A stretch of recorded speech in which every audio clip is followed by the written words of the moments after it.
Hundreds of parents pack into the Preble High School Commons ready to share their thoughts on how to keep our kids safe. This comes after two fights broke out at Preble High School last Tuesday, and police say a loaded handgun was found in one of the students' backpacks.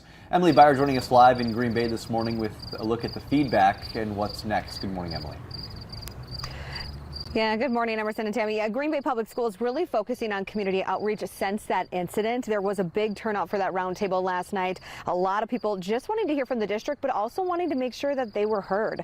The Green Bay Area Public School District quickly implementing a clear backpack policy after that incident, receiving some criticism last night.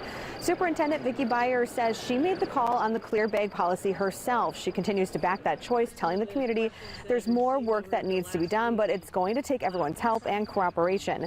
Again, that new policy impacting thousands of middle and high school students in the district. They too tell us they want safety to be taken seriously, but feeling a clear backpack isn't going to have the impact intended and could even create other problems. I believe they could do so much better than just clear backpacks, because people can hide other things in them, including a gun. Students can see into other students' backpacks and, books for school, that really it's not other people's business.